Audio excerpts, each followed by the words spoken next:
Pour mettre en œuvre notre architecture microservice, donc nous avons, pour résumer, créé des conteneurs dans lesquels tournent des morceaux de l'application, des briques applicatives de granularité très très fine, et nous cherchons maintenant une plateforme sur laquelle déployer notre application, donc petit grain par petit grain.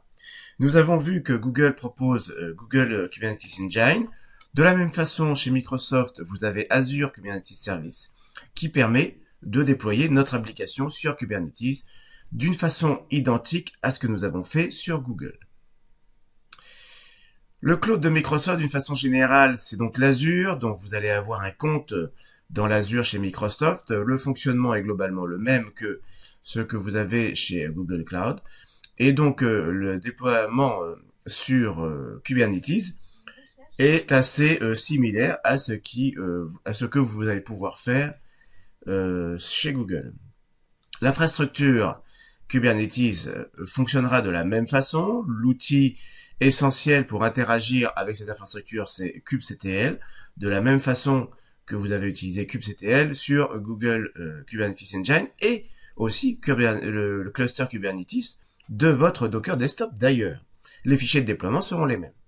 Nous allons donc ensuite exposer notre application à l'extérieur du cluster que nous aurons défini. Et puis, bien entendu, il faudra pointer quelques points critiques sur cette infrastructure. Bon, le cloud de Microsoft, c'est évidemment un très grand nombre de services. Il n'y a pas que les services Kubernetes, un paiement à l'utilisation classique. Au niveau de l'infrastructure, il va d'abord falloir créer un compte Azure, puis vous aurez besoin de mettre en œuvre un cluster. Il faudra définir ce qu'on appellera des groupes de ressources. Donc, pour retrouver cette séquence à réaliser avant de parler de Kubernetes, je vous engage à regarder dans les ressources liées à la vidéo, vous avez un fichier PDF qui contient la séquence à réaliser.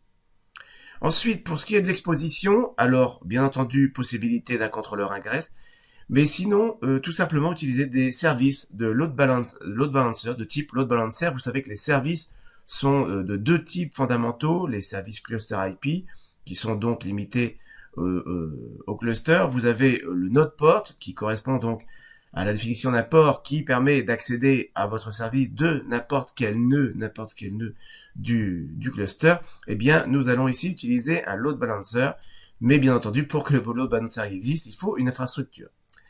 Les points critiques, bien entendu, c'est l'infrastructure Kubernetes, comme d'habitude, avec donc l'usage de kubectl pour la mettre en œuvre. Il y a des services en plus autour, bien entendu, une mise en œuvre standard que l'on va répéter dans cette vidéo, mais aussi des services de monitoring que nous présenterons ensuite. Dans les ressources associées à la vidéo, vous trouverez un fichier PDF qui contient donc l'ensemble des séquences à réaliser. Donc tout d'abord, vous allez créer un compte sur Microsoft Azure, puis vous allez accéder donc aux ressources Kubernetes. Vous allez devoir créer un groupe de ressources s'il n'existe pas. Vous avez la commande ici az group create --name, vous donnez un nom à votre groupe de ressources, --location, et vous choisissez une localisation la plus proche de chez vous, bien entendu. Moi j'ai ici pris France centrale. Puis vous allez créer donc un cluster en associant ce cluster au groupe de ressources que vous avez préalablement déclaré. Vous donnez un nom à votre cluster, vous donnez un nombre de nodes que vous voulez voir mis en œuvre. Ici, pour ma démonstration, j'ai juste mis un seul nœud, j'ai demandé un seul nœud. Vous allez devoir ensuite accéder aux ressources du cluster, et donc pour cela, vous allez utiliser ici AZAKS get credential, cette ligne qui est ici. Une fois que vous avez fait ça, comme vous le voyez, j'ai utilisé kubectl get nodes pour vérifier que mon cluster était actif et prêt. Et effectivement, il me sort un seul nœud. Dans la démonstration avec Google Cloud, j'avais utilisé 3 nœuds. J'ai ensuite tout simplement appliqué dans un fichier YAML l'ensemble de mes déploiements. Alors nous allons voir ce fichier de déploiement, nous allons vérifier que j'ai tout mis dans un seul et même fichier.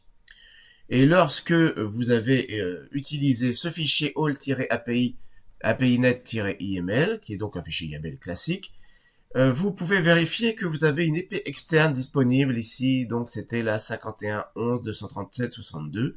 Une fois que vous avez fait ça, vous pouvez tester par exemple avec SOAP-UI pour vérifier que vous pouvez accéder effectivement au 51.11.237.62 sur le port 8080 parce que c'est celui-ci qui est exposé avec notre célèbre API logement. Donc ici en poste, et bien entendu je pourrais faire la même chose en quête.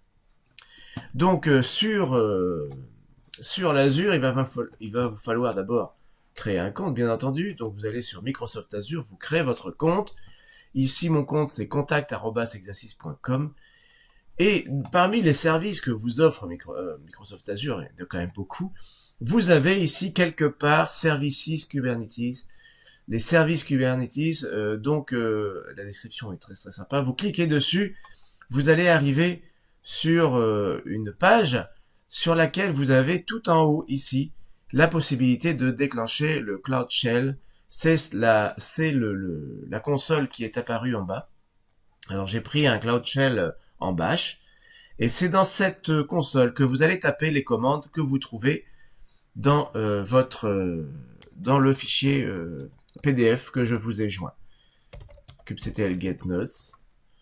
Donc ici, je vais pouvoir vérifier le nombre de nœuds qui sont à disposition. Je vais aussi montrer le fichier qui est le fichier de déploiement que j'ai utilisé. Donc comme vous le voyez ici, kubectl get notes me fournit une information sur le nombre de nœuds, il n'y en a qu'un. Ici, en fait, le fichier YAML que j'ai utilisé pour mon déploiement, eh bien, c'est un seul et même fichier dans lequel j'ai mis la totalité des différents fichiers que vous avez peut-être utilisés jusque-là. C'est les différents déploiements et les différentes parties sont séparées par les 3 tirets qui sont là. Donc, vous avez Mongo et son service, vous avez le déploiement en lecture et son service, et vous avez le déploiement en écriture et son service.